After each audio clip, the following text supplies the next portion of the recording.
اللهم صل وسلم على سيدنا محمد وعلى آل سيدنا محمد.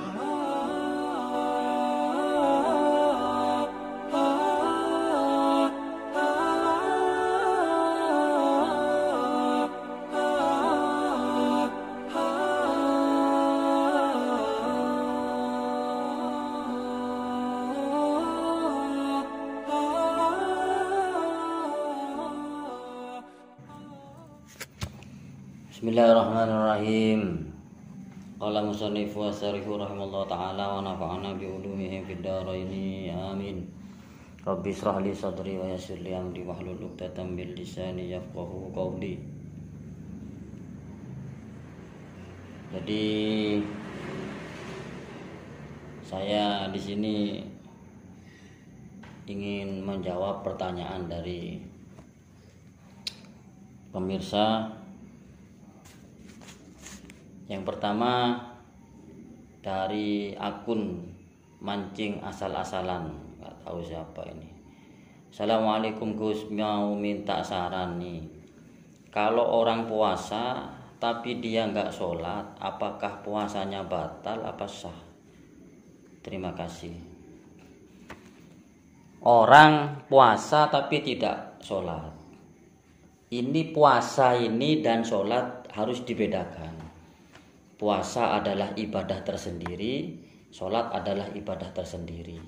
Jadi tidak ada keterkaitan antara sahnya sholat dengan puasa, atau sahnya puasa dengan sholat. Ini sudah beda konteks, sudah beda pembahasan. Kalau orang puasa itu apakah tidak sholat, apakah puasanya sah atau tidak? Kalau puasanya sah, loh, kenapa kok sah? Karena sholat itu konteksnya sudah beda dengan puasa. Kalau puasa itu sesuatu yang tidak bisa mengesahkan atau membatalkan puasa adalah masuknya sesuatu kepada lubang kuping, telinga, atau semua lubang yang ada di tubuh manusia. Dengan sengaja dimasukkan itu berarti sudah batal. Misal kita siang-siang pakai cotton bud, kuping dibersihkan, itu batal. Meskipun itu tidak mengenyangkan, tetap itu dihukumi batal. Atau memasukkan sesuatu lubang yang lain, nah, itu batalkan. Makan dengan sengaja atau jima, berhubungan dengan suami istri, itu batal. Nah, semisal kita ada seseorang, sekarang kan kalau puasa itu kan lazimnya orang itu mengatakan jangan nangis. Kalau nangis itu bisa membatalkan puasa. Puasa tidak batal dengan nangis. Jangan rasan-rasan. Jangan berkata bohong. Kalau berkata bohong, kalau rasan-rasan itu bisa membatalkan puasa. Puasa tidak batal dengan rasan-rasan dan tidak batal dengan kita berbohong. Akan tetapi ketika kita puasa, kita berbohong, kita rasan-rasan, yang berkurang itu, yang batal itu pahalanya, bukan puasanya. Ketika ada seseorang puasa lalu dia rasan-rasan, atau dia mengadu domba, atau dia itu berkata bohong, sumpah tapi sumpah bohong, puasanya tetap sah, tapi dalam segi pahala dia tidak mendapatkan pahala. Begitu. Jadi pisahkan antara pahala dengan sahnya. Inilah syariat itu, ya sesuatu yang syariat itu ya fikih itu. Apa syariatnya puasa itu? Ya membatalkan tadi itu, masukkan kuping dan lain sebagainya itu. Adapun kalau masalah pahala itu beda lagi. Seperti itu. Kalau pengen tahu apa sesuatu yang membatalkan puasa, ada di YouTube. Kemarin saya sudah bahas di bab yang keberapa itu saya sudah bahas dengan jelas di sana. Mungkin bisa dibuka lagi, dicari lagi di sana. Kalau bahas itu nanti malah mengulang yang telah dikaji bersama-sama, yang telah dahulu itu. Jadi seperti itu. Lah misal sekarang kita ada orang berpuasa, lalu dia, ya mohon maaf, dia itu ngintip orang mandi misal. Ngintip orang mandi. Sampai ngintip orang mandi itu dia mengeluarkan mani, maka puasanya tidak batal, tapi pahalanya habis. Nah, dengan pahalanya habis tadi atau tidak ada buah pahalanya tadi, bukan berarti lalu kita membatalkan puasa lalu makan, ya tidak, teruskan puasanya.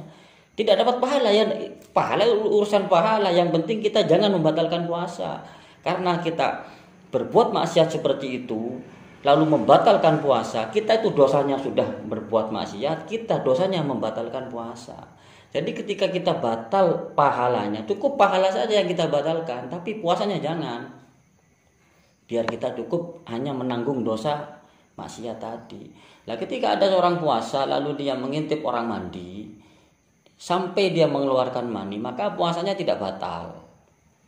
Kecuali dia mengintip orang mandi sambil sengaja ingin mengeluarkan mani dengan cara dipegangkah atau apa kemaluannya, disengaja dengan seperti itu, maka batal puasanya. Tapi kalau cuman dia ngintip lalu dia itu sampai mengeluarkan mani tanpa berbuat apa-apa, tanpa berusaha mengeluarkan mani, maka puasanya tidak batal, tapi pahalanya yang batal. Nah, jadi bedakan seperti inilah. Nanti kalau ada orang puasa lalu dia tidak sholat, bagaimana puasanya? Puasanya tetap sah. Sholat, puasa, konteksnya sudah beda. Sesuatu yang membatalkan puasa ini tidak ada di sesuatu yang membatalkan sholat. Akan tetapi ketika kita itu puasa lalu tidak sholat, kita itu mendapatkan dosa. Dosa kita ya dosa tidak sholat. Tapi kalau puasa ya terus. Kalau ditanya apakah puasa diterima, kalau masalah diterima, saya ataupun siapapun tidak bisa menentukan itu diterima ataupun tidaknya. Itu hak Allah sepenuhnya. Allah kan yang punya hak. Kita hanya mengatakan bahwa ini tidak boleh, ini tidak boleh, ini tidak boleh, dan ini yang diperbolehkan cuma sebatas itu. Yang bisa memutuskan dapat apa diterima atau tidaknya puasa kita, ibadah kita, ya hanya Allah. Itu hak Allah semua. Seperti itu. Jadi untuk yang tadi bertanya itu tetap puasanya sah, akan tetapi kita dapat dosa karena dosa kita tidak melaksanakan sholat. Itu beda sudah. Bukan berarti kita tidak sholat lalu puasa kita batal, enggak, tetap puasa. Tapi sholat ya sholat beda lagi. Saya kira seperti itu. Hadam ini. Assalamualaikum warahmatullahi wabarakatuh.